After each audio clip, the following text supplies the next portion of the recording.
Good morning.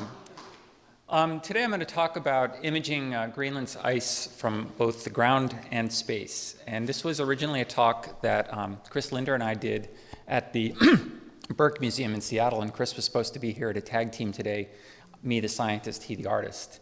And unfortunately for Chris, Chris is what I guess you would call an expedition photographer. I've been to Greenland with him, and he's just come back and he's telling me stories about being in some swamp in Africa and people toting guns and all sorts of wild stories, and then he comes up to Greenland.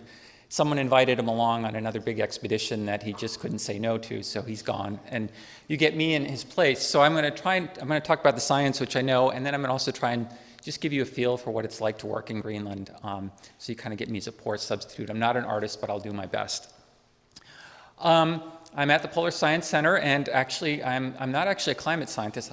My degrees are in engineering, but I learned to use various radars and things to measure the speed of ice.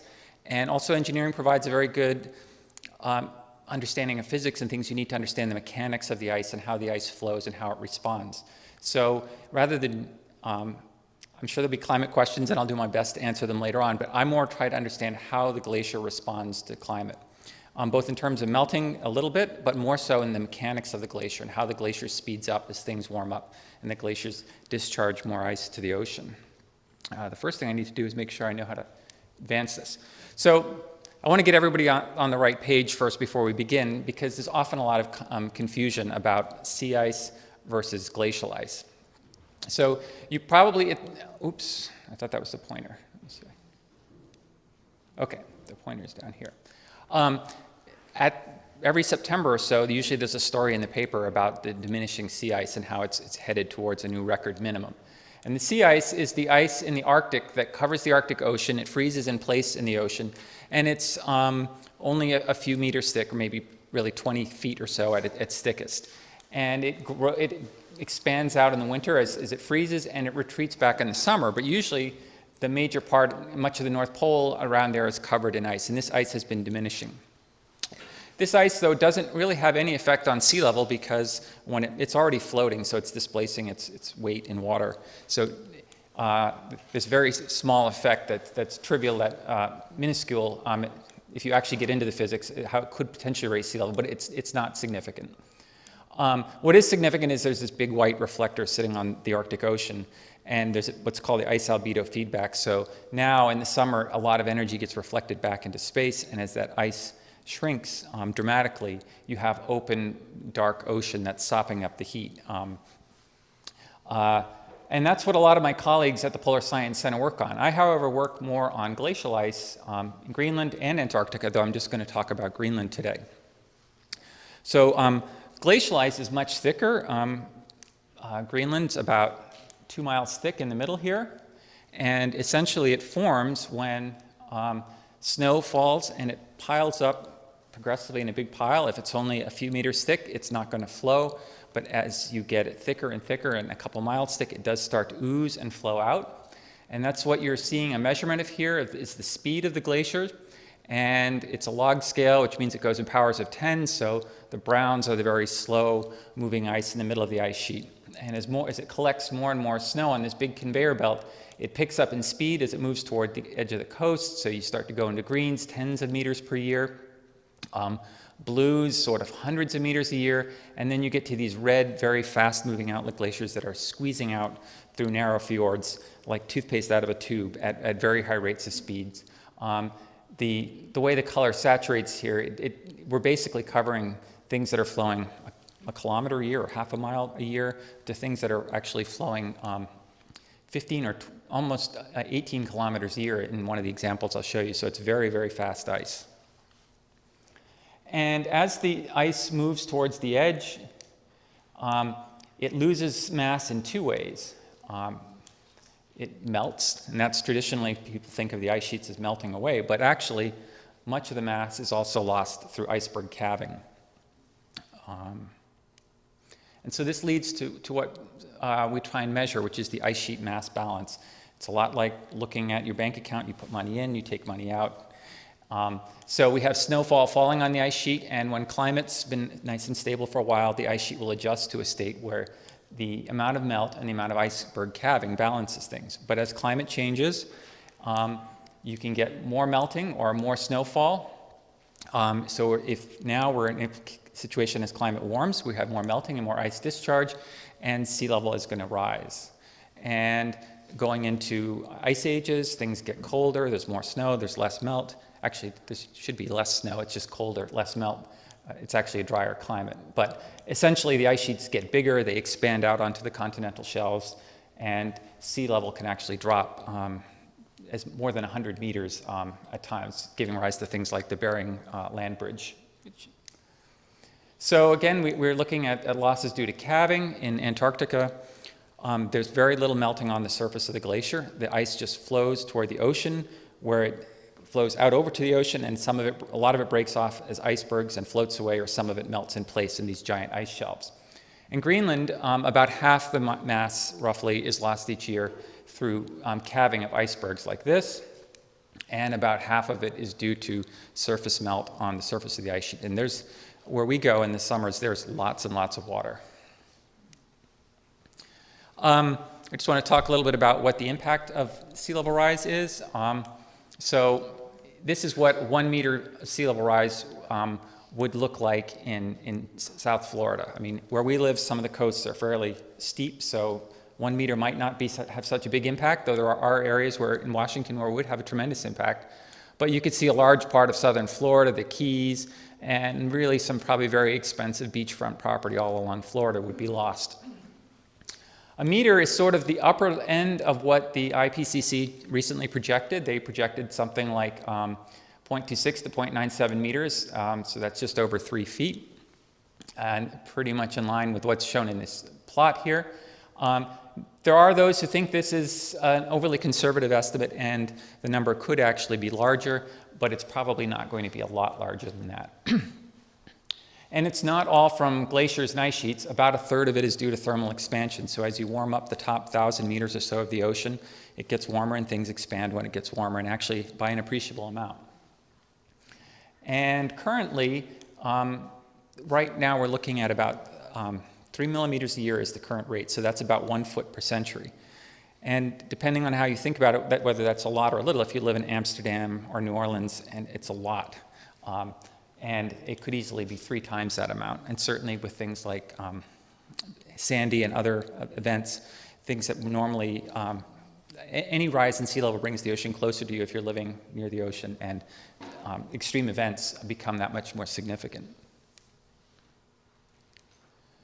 So I'm going to talk about 2 of our study areas today in Greenland. Again, this is the velocity map, just again showing the flow from the interior out into these fjords. And first I'm going to talk about Jakobshavn and Iceberg, which is this large glacier in Greenland. You see it sort of sticks out compared to the rest, and actually there's some big ones up here, but the color table kind of hides the fact that these are moving only about 10% as fast as this one. This is really the fastest ice in Greenland right now, and it delivers a tremendous amount of ice to the ocean. And I'm also going to talk about superglacial lakes. Those are lakes on the surface of the ice sheet, and I'll get into a little bit more detail why those are important as we move along. So this is, I guess, the vanishing ice part of the talk. This whole area here, here's where the glacier feeds in here and here, 2 branches of the glacier. Right now, this is actually right now covered by a mixture of icebergs and where it's frozen together, sea ice. It sort of locks up as it freezes in the winter, and then it becomes more mobile in the summer as the ice floats around. But what had used to be here in the 90s was a 300 meter or 1,000 meter thick shelf of ice. And it's retreated about 10 kilometers up this fjord, and I'll show that a little more carefully in a minute. But there's a tremendous amount of ice that's been lost here, despite the fact that it actually looks icy in this picture. And so this is what we were just looking up from this. This is where I was showing the ice coming in, and this is that floating ice tongue I talked about. And it was still partially in place in 2000. It had retreated a little bit up here. And by the way, I should explain, this is not actually an optical image that you're used to looking at. It's actually an image made by a radar. You can actually fly a radar in space, and you can synthesize a very large antenna and get resolutions of a few meters. so we can get some very high resolution images of the ice. And it's a beautiful instrument for studying the ice. Of course, Greenland is dark for large parts of the year in the winter. So having a radar that can see through clouds, it can see in the dark, is tremendously important for the kind of work we do.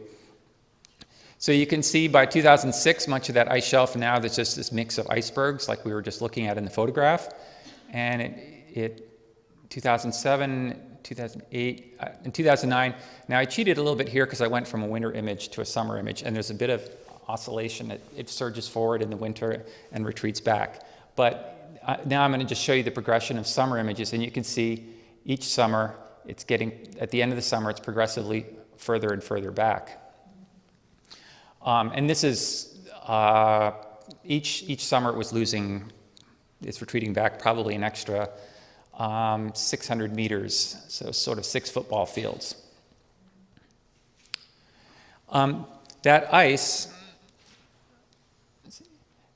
in here is acting like a big plug, like the cork holding the bottle of wine back. And as you remove that ice, the ice behind it wants to flow out much more quickly. And that is going to have an effect on sea level. I was advised not to use plots and talks, but I'm going to go with this one. So let me walk you through it. We're looking at the Jakobshavn here. Here's sort of a map of the speed up here. And there's all these dots here. And at each of these dots, we plotted the speed of the glacier. So the red dot corresponds to the area closest to the front of the glacier. That's these red dots. And then yellow, magenta, green, cyan, and so forth up the glacier. And I'm mostly just going to focus on the red dots, so the fastest moving part of the ice. And it was moving at about 4 kilometers a year, 4,000 meters a year in the 90s, and it was pretty darn stable. It wasn't really changing. And then when we began to look at it in 2000 and 2003, we actually had a gap in the data, unfortunately, here. Others have filled in more data since then. We know actually that speed up started in this missing interval here.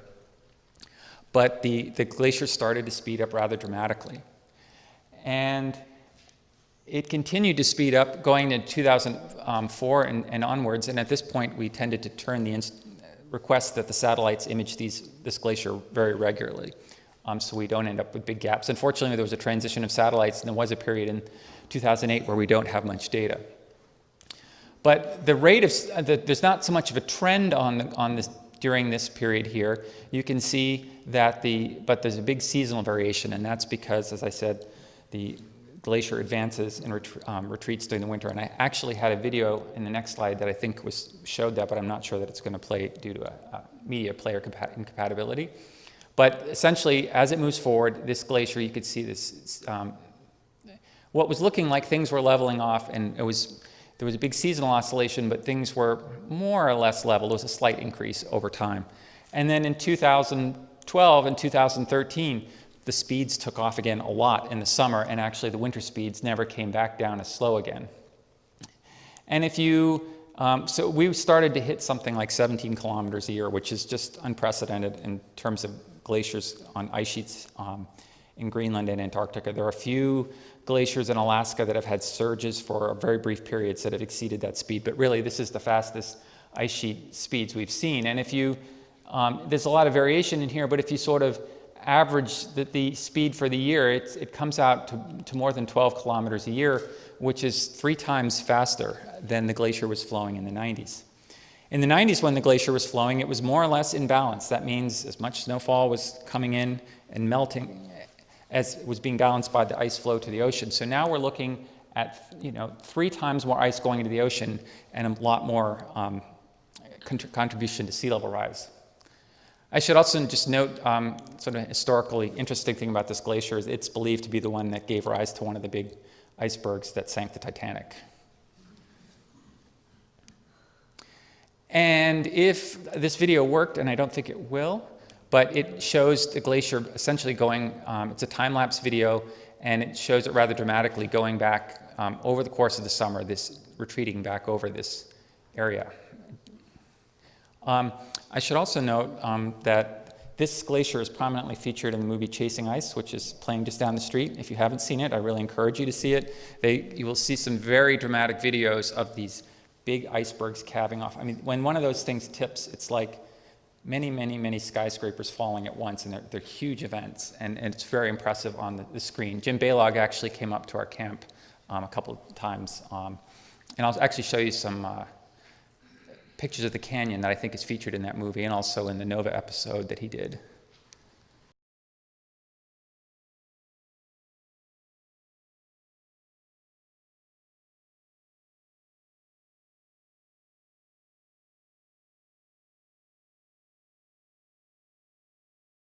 So I just want to sort of talk a little bit about some of the images we use, because it is just amazing the kinds of tools we're getting. This is a big radar image collected from many, many passes of the satellite.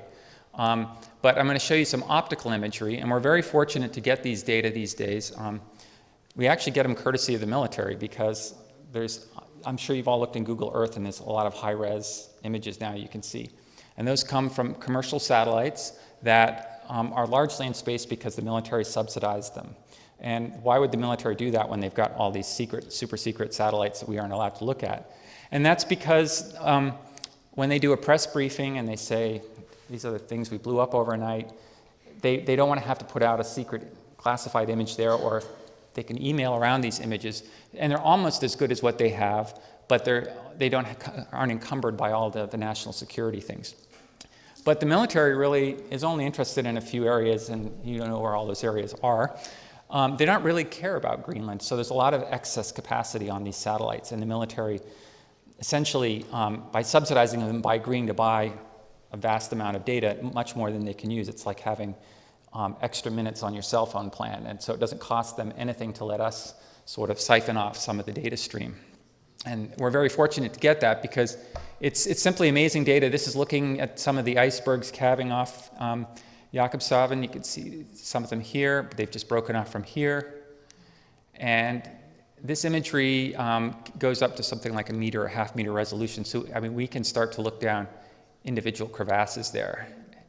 And it's not just great for looking at pictures. What's really great is that these images, have stereo capability. So here's a pair of images, and the satellite essentially flies by the glacier, and it images it here, and then it kind of goes over here, and it looks back the other way.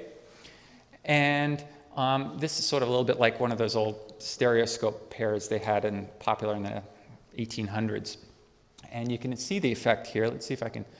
So I've just overlain them here. Oops. Am I going?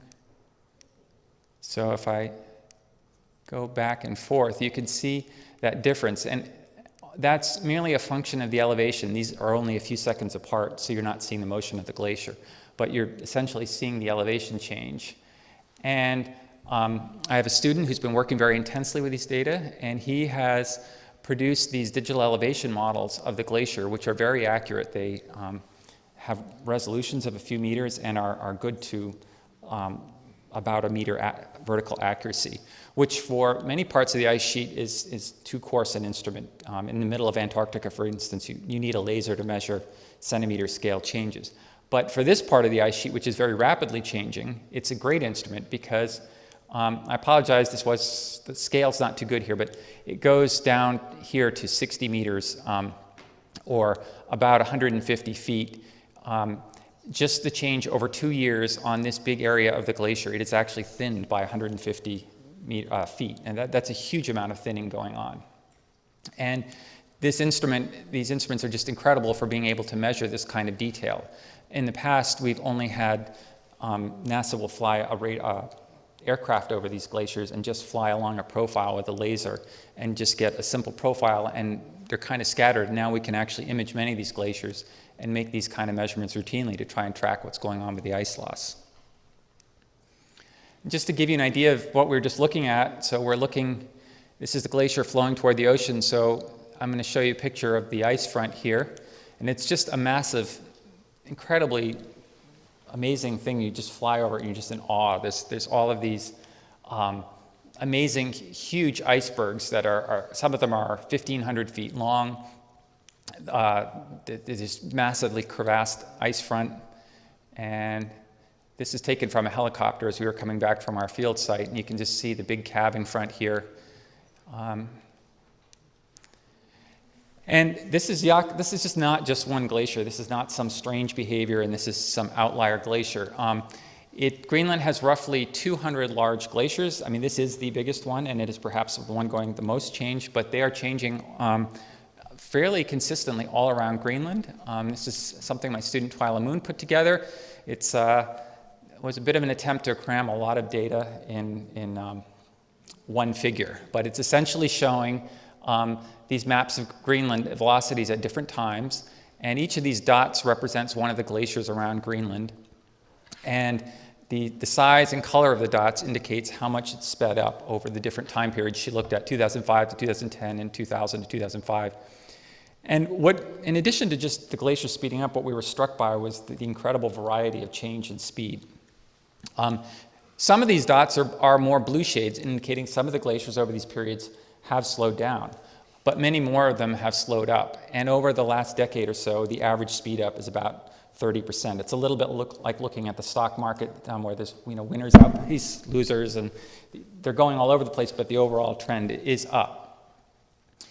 And what I always find amazing about looking at this figure is when I started in glaciology in 1995 or so, and mapping the speeds of these glaciers, someone said, you map these glaciers once and you're done, your career will be over, because ice sheets don't change. They change on time scales of centuries. They're slow moving, they're sluggish, they're not going to change. So fortunately I don't have to retire, because there's so much variation going on that it's just incredible to look at. Nobody expected glaciers, even 10, 15 years ago, to be changing at this kind of scale. So essentially, to summarize this section of the talk, it's this increase in ice discharge coupled with increases in melt. So the faster glaciers have really changed Greenland just from the 90s to 2010.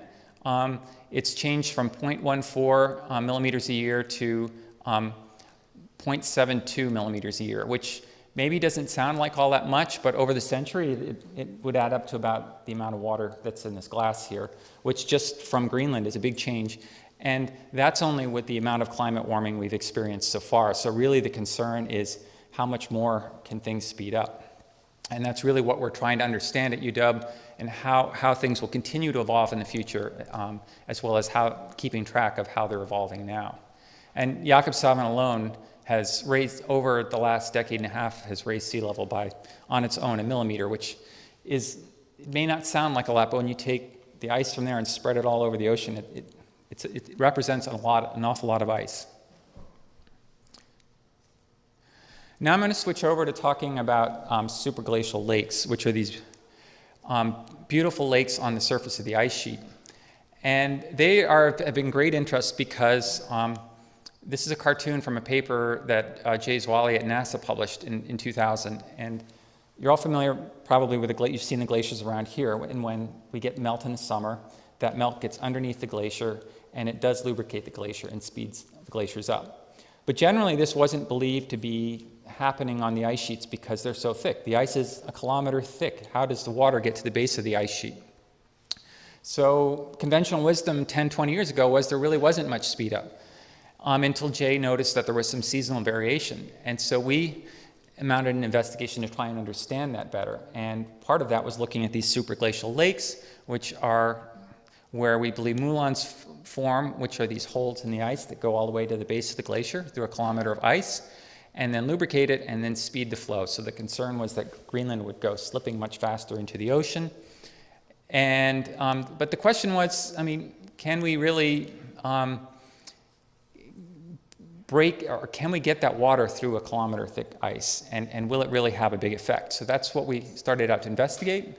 This is one of those beautiful blue lakes, and this is a canyon. I'll show pictures later, and you'll see featured in Chasing Ice, I believe.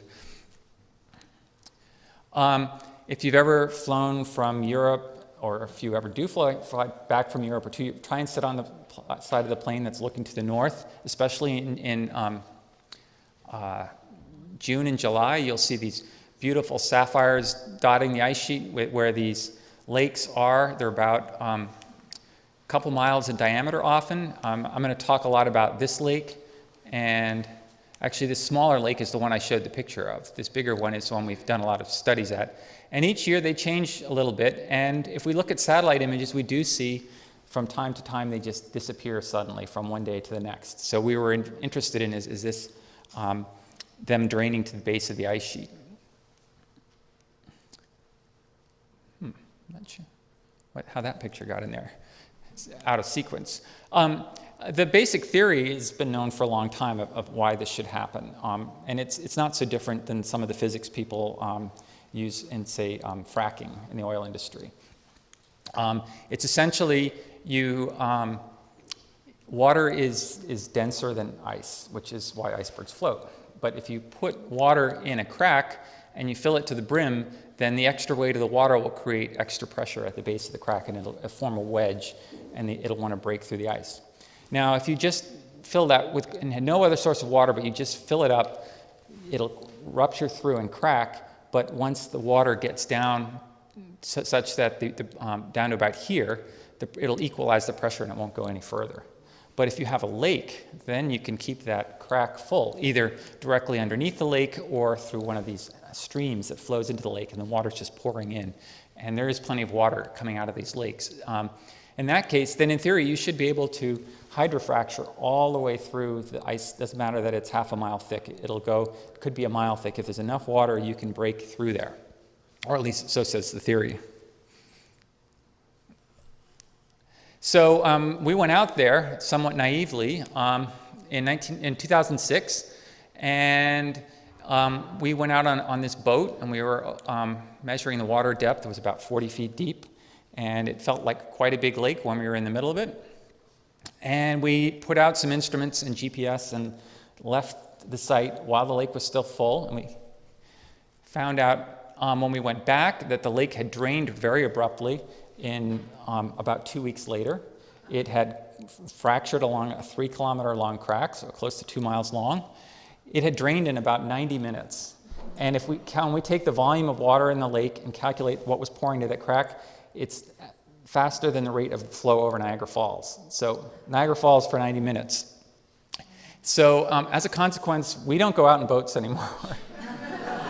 we wait till the lake has drained and these big fractures have occurred, and then we go back and pick up the instruments nice and dry and safe. We had a motor on the boat, and we felt we probably would have been safe, but I don't know. Some of my colleagues still have nightmares about being swirled down.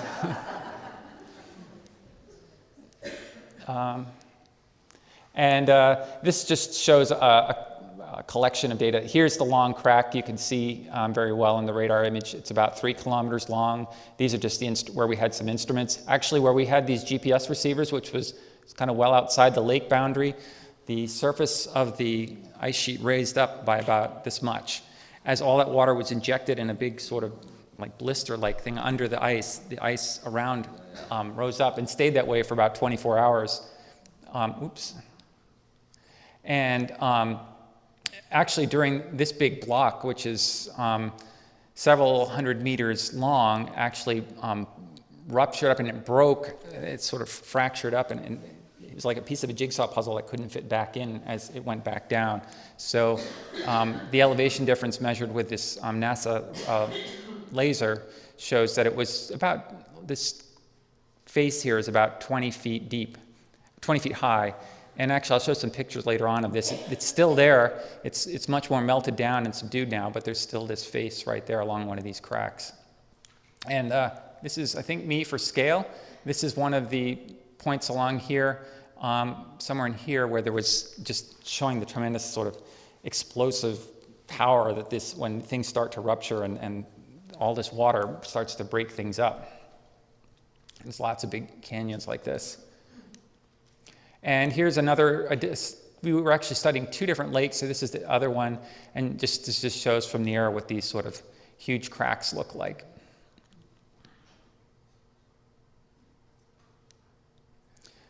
Put that in perspective, imagine you went walking around Green Lake in Seattle, and the time that you walked around, imagine Green Lake just drained away. And Green Lake would actually be a fairly small lake by Greenland standards.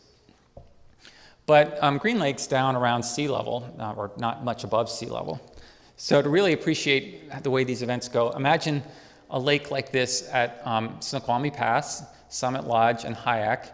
That's about the distance, the width of that lake. And imagine you put a lake there. Now we're at 3,000 feet, which is the height we're at in Greenland. Now imagine this big crack opens all the way from there between those 2 points and opens up, and this lake just drains from Snoqualmie Pass all the way to the ocean. And that's the kind of thing that we're looking at in Greenland. And this happens routinely. Many of those lakes drain rapidly. Some of them actually drain more slowly. They overflow. And I'll show you the canyon in a second, what one of those canyons looks like. So instead of, if the crack falls beneath the lake, then the whole lake just goes whoosh. But if it's more like the crack can't form there, the lake will eventually overflow. And it's sort of like, instead of going down the bathtub drain, it's going through the overflow drain. And it goes to, it finds a crack, and then the water keeps feeding out of the lake all winter, summer long. Do you have any satellite photos of this happening? Not other than just we see one day and then the next. We were by a lake when it drained one year, and it was very foggy. So we could see the water recede out, and we could feel the ground cracking as the water was rising up. It was sort of like this snap, crackle, pop sound, and we could hear these booms in the distance as the big crack opened, but we didn't actually see too much of it. And then there was one other time, and actually the example I'm about to show, where we actually slept through it. We were going to bed. Someone said, "Oh, there's some noise," and someone said, "Oh, it's just a plane going over." We went to bed, and the next morning the lake was gone. And actually, that was this lake here. And so there's that block again.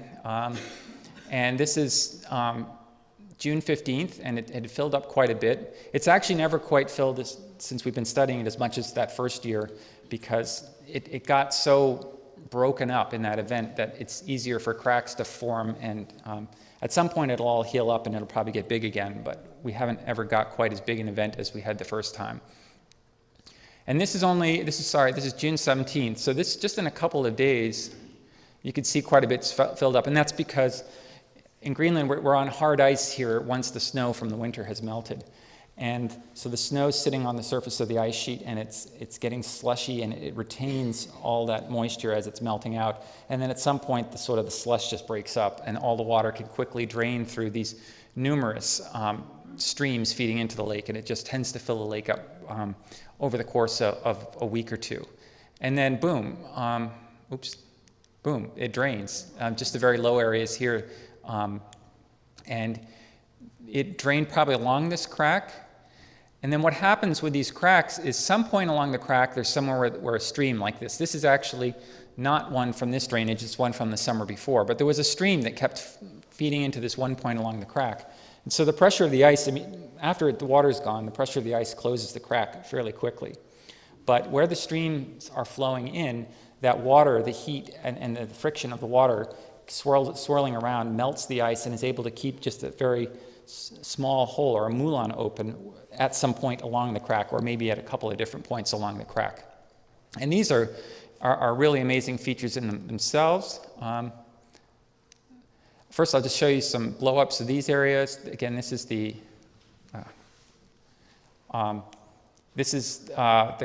part of the crack along there, and this is that block that went up, and that's what it looks like when we were there after the lake drainage. And this is all snow that I think had been in these areas that had or snow, or probably more like some lake ice. There was probably a little bit of residual water in here that had frozen, and when the big drainage, it kind of all got blown up and floated out. And so it's just a really beautiful landscape to fly over and walk around. And then this is that moulin I was talking about, and you could see these radial fractures here, and essentially those are forming because the ice is gone from this area here as it's melted out. And so there's sort of this big cliff there, and that creates this void, means there's a lot of pressure on this face because there's no ice to hold it back. And so it stretches out and produces these beautiful radial crevasses, which you can see much better here, these beautiful radial features. There's a lot of people who work in tectonics, I know, and they look at these, are always really fascinated by them. And they're quite big features, they're quite deep. Got the helicopter pilot to fly around and really look down in them. And this is one what one looks like from the ground. I think we're tricking a little bit with the perspective there. That person is a little ways out, so it's not quite as big as it looks, but it's still pretty amazing to stand on the edge of one of these things and look in them. And the stream is coming in here, and here's the water flowing in, and if I can, hopefully I can get this to start. No? Yeah.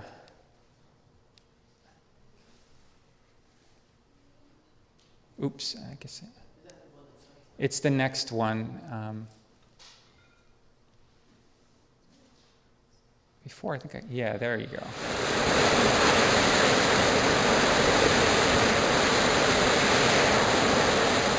And you really need a big subwoofer to really appreciate the thunder of these things. And some of them are quite amazing. There's ones when we've been walking around, the stream is all melted down, and it melts down over the course of the summer, so you might have this narrow slot that's 20, 30, 40 feet deep. And as you walk up that slot, it's kind of like a waveguide, and you can hear, it sounds like this thunderous roar as you approach it from that side. But if you come from the other side above the slot, you can't really hear it, and you could almost accidentally walk into it. You actually can hear it, but it is amazingly, it's just really amazing the different way the sound plays from one side to the other. Let's see. So this was actually a very productive study, because one of the last IPCC, or the fourth IPCC one, the fifth one just came out. They had a problem in that when they made the estimates, they were using ice sheet models that didn't include the physics or couldn't explain a lot of the large speed-ups we were seeing. So they were overly conservative, and this is still a problem in that all the processes that cause ice to speed up are not fully incorporated in this, because we don't understand them all yet. We're trying to learn them, trying to make things more certain. And one of the concerns was this whole idea that the water going through these lakes and the moulins would speed up the ice, and especially as climate gets warmer, there's more melt, so people were concerned that this was going to be a big runaway effect, and Greenland would, in some sense, go slip sliding into the ocean. And what we were able to show was that lakes do, in fact, drain through these big fractures. It is possible to get the water there. But this water lubricates and speeds the ice flow. With our GPS, we could see the ice speed up. But it only has this relatively small influence on ice discharge to the ocean, and there's a couple reasons for this. The first is that the big glaciers like Jakobshavn, well, I guess I should back up. What we see is the ice speed up by about 50 to 100 meters a year. And when people looked at the slow-moving ice, they were saying it's speeding up, which is about 100 meters a year. They'd say, it's a 50 to 100% speed up. That's really a lot. But when we actually looked at it on the fast-moving ice, the speed up was about 50 to 100 meters a year, which when the ice is moving more than 1,000 meters a year is a relatively small change. So it's really not having a big impact on the speed of these big outlet glaciers. So Greenland is not going to go slip sliding away. The other thing that a lot of others have brought out as well is that when the water first gets to the base of the glacier, it does speed it up a lot. But as a lot of mountain glaciologists know, over time, at first everything, the plumbing is all gummed up, so you're injecting all this water and you're getting this sort of cushion that the glacier can slide on. But as the water gets down there and starts to melt, it melts these sort of conduits that can drain the glacier much more quickly. And once you get a much more efficient drainage, then actually the ice starts to slow down. So actually a lot of mountain glaciers, for example, are fastest in the spring when they first get hit. By the end of the summer, they've slowed down a lot and they're not particularly.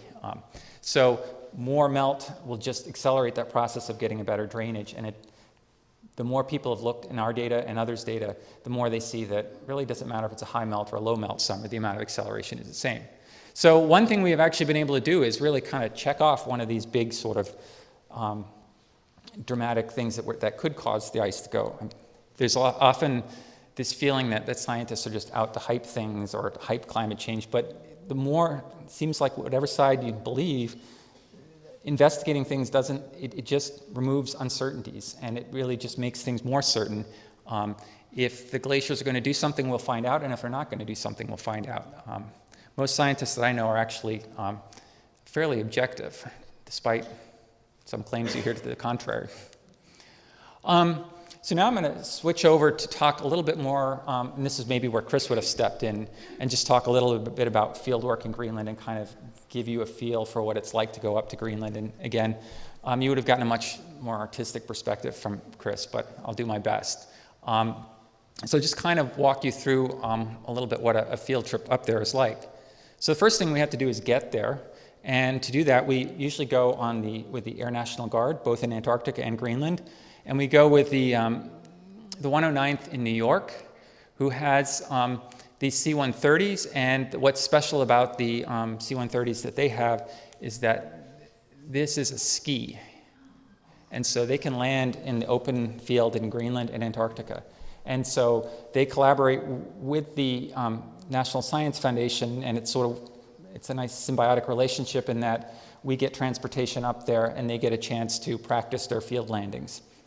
So they fly to the South Pole, they fly all over Greenland, and in this case we landed on on tarmac, but when they're up there they actually go to the center of the ice sheet, and there's some stations out there that they go to both for science reasons and for their own practice. This is Sandestrom base, and it's actually called Kangerlussuaq now. Many of the towns in Greenland have been renamed with the native names. And the first year I went up there, one of my colleagues went up with me. He's like, yeah, my grandfather used to come through here in World War II when they were ferrying bombers to Europe. And so that's why this big base was originally built in Greenland for ferrying these bombers. And from there we take a commercial flight up to Ilulissat, which was formerly called Jakobshavn, like the glacier. And it's just an incredibly beautiful place because it sits at the mouth of that fjord. So all of those icebergs I showed you drift by, and they're just amazing. And they have this habit of painting all the houses these really bright primary colors. It's just a beautiful place to be. So we spend a couple of days in town typically. We've shipped up a lot of gear there. We've left some stuff in storage containers. We have to pull it all out, make sure everything's good.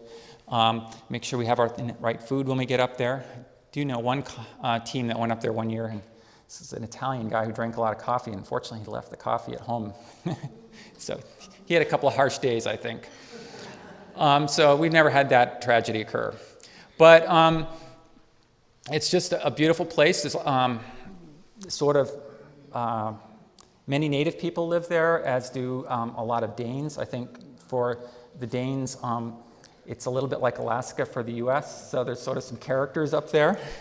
And they do have these kayaks. It's pretty amazing. We were there one day on the solstice, and they had a big celebration. It was a national holiday there, and they were all, I'm probably being politically incorrect, but doing Eskimo rolls, for lack of a better term, in the bay and with ice floating all around them. And another time we were up there, we saw a guy out there teaching his son, and he's out there doing this, and then the kid gets out, and he's just this skinny little kid in like jeans and a t-shirt, and he'd been out in this freezing water. It's just incredible. But there's just other odd sights too. There's all sorts of old cars and things around town against this backdrop of icebergs. And sled dogs. The Greenland Huskies, at one point Ilulissat, which is about 5,000 people, had more Huskies than it had people. And that was in the 80s when the sea ice was much more extensive in Disco Bay, and they would take these Huskies out to Disco Island, both for hunting and things, but also I think a lot of Danes like to come up, and Europeans like to come and do, pay for a sled dog ride. So these guys are all over town. I think their numbers have declined. There may be only about 3,000 there. And actually, the last time I was there, it seemed to me, I don't know if they've moved them to the outer parts of town more, or if there's just really are becoming less and less, because they do eat a lot, so they're expensive to maintain. But the little guys are allowed to roam around freely, but all of the others, at some age, I don't know, 6 months or something, they get staked to with a big chain around them, because they are, they're not all domestic family dogs, they're working dogs. So once we get all our gear packed up and we have to figure out precisely They give us a certain amount of weight we can put on the helicopter. It typically takes 2 or 3 flights, so we have to do this thing where we balance the load properly, at the same time making sure the first people who go out have food and coffee and such, and in case the weather comes in and the helicopter can't come back that day. So we have one of the most beautiful commutes to work on that. We fly over the fjord with these beautiful icebergs, and just the geography up there is incredible. Somehow this clicker doesn't always respond. This is that lake I showed you earlier, and this lake has not drained for a few years, and so it still has this layer of ice that it formed over the winter. And that's because the canyon I'll talk about, actually this is a new version of the canyon that's starting to open, and the lake is beginning to flow over it. But the ice is continually moving along, so a canyon may be there for a few years and drain the lake, but as it slides up and over the hill, it arises above the level of the lake, and it can't drain that anymore. It's processes like the Grand Canyon and things like that with plate tectonics that you would see over millions of years, you can see in a few years in Greenland. It's really fascinating from that perspective. We go in one of these helicopters, which is a it's Bell 222, I think, 212, Bell 212, which is essentially, if you watch a Vietnam movie, you'll see one of these painted green. It's essentially the same helicopter. And we set up a camp. This is a typical camp. We have 1 or 2 of these tents that are kind of common tents for cooking and eating in. And then we each have a mountain tent like that to sleep in, and there's usually 4 to 6 people with us. This was a particularly tough year because normally we go out and all of the snow is melted off, so we're on bare ice. It's very easy to walk around. And this particular year, it was a combination, and we went a little earlier than normal, and the snow was late that year. So this is all slush. And the surface around there, there's lots of little like ditches, like streams, that are easy to walk over when it's bare. But what happens is the water from the melting snow all gets in there. So this is just this big slush swamp that's with a little bit of snow on top. So you can quickly plunge your rubber boots in through and get wet feet pretty dramatically. So that's what this cardboard is, sort of a bridge to get back and forth to where we keep the fuel and other things. What time of year would that be? This would be about June 20th. What's the temperature? We're essentially sitting on a big block of ice, and so it's usually the fact that the ice will melt as it gets warmer, so it kind of keeps it at just above freezing.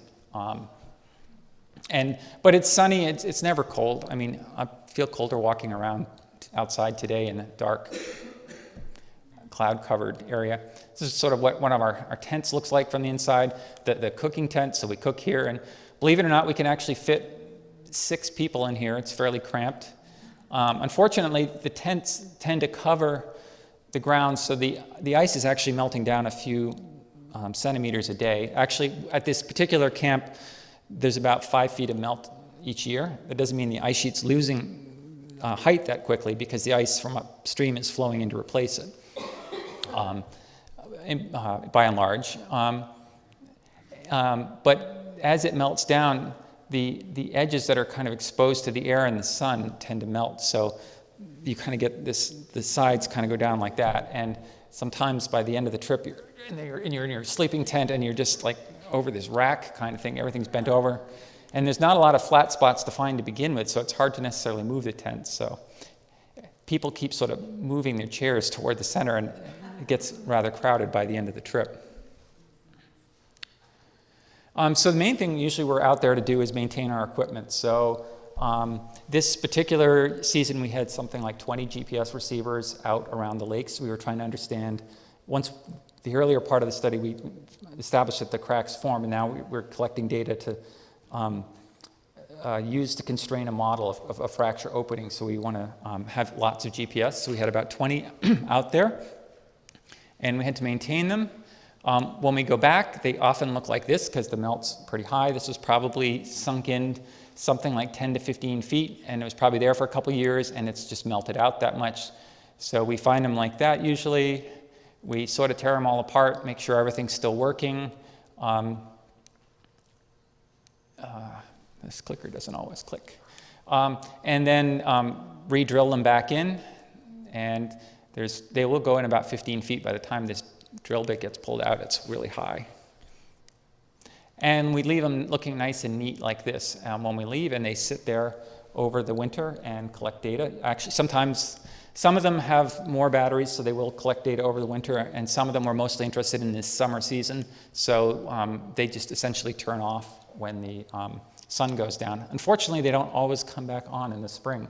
So this year we actually went up in May and July so we could make sure they were all turned on in May.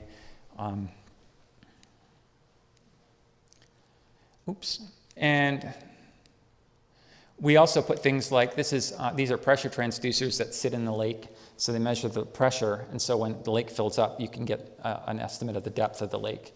But we leave them out, and sometimes we might not be back there for a year or two, and the ice is moving, the water can swirl them around. So Sarah was very happy when she located this set of instruments here after we all walked around on this sort of big Easter egg hunt looking for these things.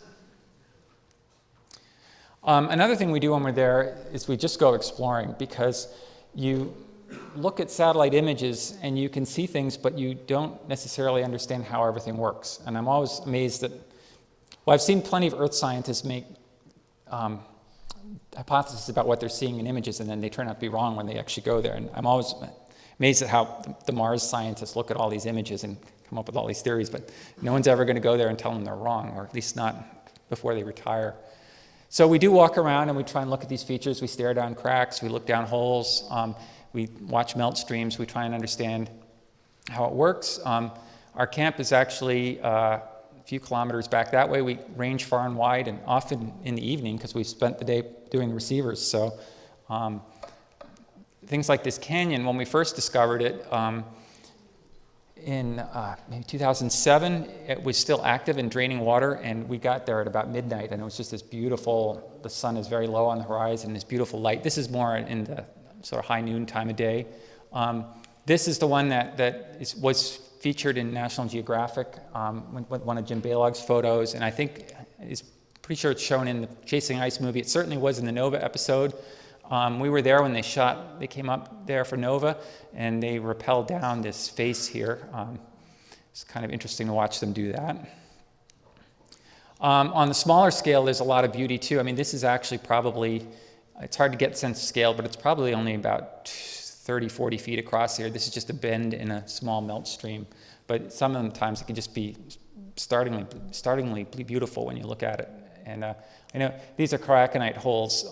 The dust that's collected on the ice sheet over thousands of years as the ice is melting out tends to collect, and it tends to kind of collect together, and then the sun sees this dark dust, and it melts these holes down, which the whole surface of the ice is sort of Swiss cheesy effect. And Chris has some beautiful shots looking down at the ice freezing on those. Actually, here are several more of these things. This is actually where the lake had drained, and so the hole is the krakenites, they're about this deep, and initially kind of more like a post hole or straight down. But when the water from the lake is there and it's swirling around and melting things, it tends to make them look more like an egg carton by the time they're finished, which makes actually walking across the lake surface sometimes really treacherous, because especially after it's just drained and the ice is still slippery and wet. After it's been exposed to the sun for a while, it cracks and things, and it's not very slippery. We don't really typically wear crampons. But right after drainage, this stuff is really a pain to walk on. And it just these beautiful landscapes. I mean, it's just amazing to wake up in the morning. We camped right beside some of the lakes sometimes, and it's like being on another planet.